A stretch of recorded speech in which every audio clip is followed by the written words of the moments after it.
Testing, testing, testing. Hello, hello. Once again, pretty late on the streaming time. It's a temporary change. Again, I was bitten by a vampire. Took a nap when I shouldn't have. Now my sleep schedule's all ruined.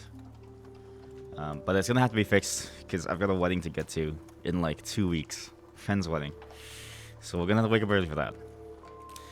So streaming times will return to normal soon in like 2 weeks or so. Again, doing a new little segment here. As always, before we start, we're now in a new waiting room because before having just a blank waiting room was kind of boring. You may notice I didn't upload the VOD yesterday as well. It's because I have to split out the 2 clips. Basically, I didn't want to just have like a VOD solely for the pre-stream plus the game part of it.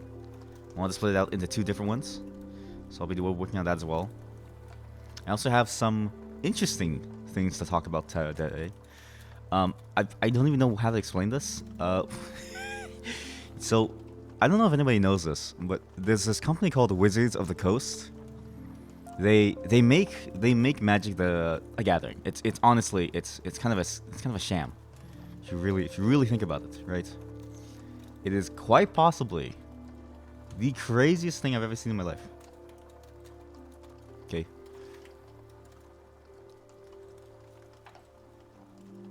Let me see if this works. This shows up. It should. And if I go here. Gosh darn it. These things never work. Wait, 1 second. How about I open it in Paint? For some reason, Windows apps do not like to be opened. And I don't know why. Yeah, here we go. Yeah, here we go. Yeah, here we go. Wizards of the Coast. Oh yeah, it's all freaky. Wait, 1 second. Because this is the craziest thing I've ever heard of. Imagine, okay, you're a company, and this all ties into what I was talking about yesterday. You're a company who then decides that for whatever reason, what you should do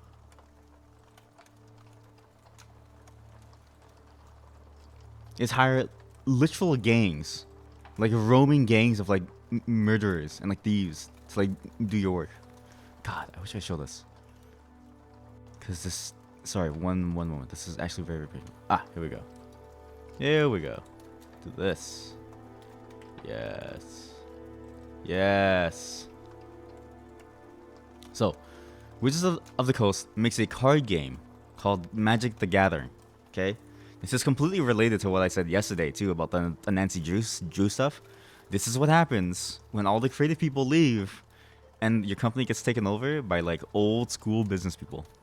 They hired a literal gang to come over a person who is so well known in their community who got an early copy of their card set.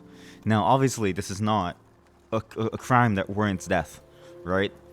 But they hired the Pinkertons, which is like a really well-known security, quote-unquote security company that is known for killing people and known for being very violent in the past. And honestly, probably in recent years as well. They're very good at intimidating you and scaring you. And they sent it to this guy's home, scared his family, scared his loved ones. They probably threatened him, and he's probably terrified of saying what they really said. But all over a set of cards, a box of cards that they themselves accidentally sent. Or it was them or a distributor, but either way, legally you're protected. If people send you something by accident, this is why on Amazon, sometimes if you get like 4 or 5 of the same thing, I don't know if anybody's ever seen it.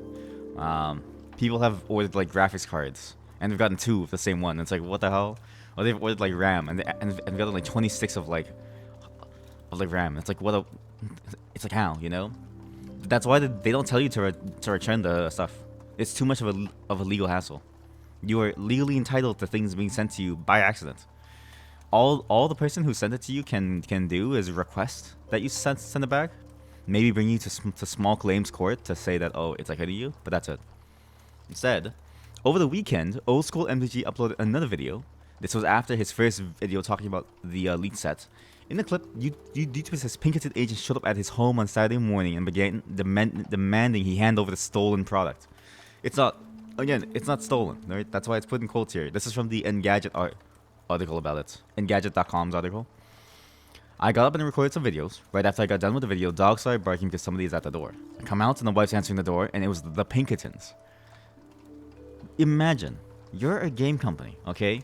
You rely on the people playing your game to actually enjoy you and the company, and when somebody accidentally gets an early release set, and it's not their fault, obviously, right? It's your distributor's fault, or even if it's your fault. Instead of fixing it from a systematic level, you say, let's threaten and intimidate this guy. The craziest part is their response after.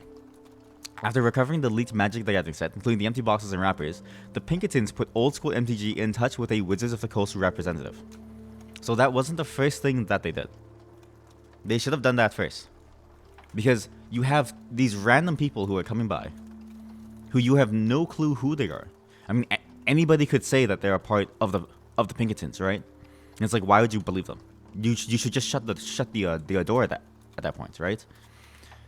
Who was very apologetic about making my wife cry first thing in the morning by sending these heavy-duty lawmen. Like, that is insane. This is all over Magic the Gathering. They've had a couple of other snafus recently as well, trying to make it like an open game format as well. And then like going and doubling back on it, and then trying to make it so that, like, you know, you couldn't do anything unless you license it directly with them and stuff. Basically, they're going downhill pretty fast, pretty fast. And this was just the latest step in a large number of missteps. I'm always surprised by how far people are willing to go, how far companies are willing to go to keep hold of their stranglehold on what is effectively a dying niche, right? And how much people in a company can convince themselves that what they're doing is perfectly fine in the grand scheme of things. Even if you examine it realistically, it's not fine. And I just wanted to talk about that because it tied so well into what I was talking about yesterday with what happens when a creative leaves a company, a game company especially. Because again, the games industry is full of being creative, right? Like it relies on the creatives to actually make anything. The business is kind of like a necessary evil. It's not actually the main goal. It's a necessary evil that you have to make money to pay bills and make sure that people can, like, eat. And today,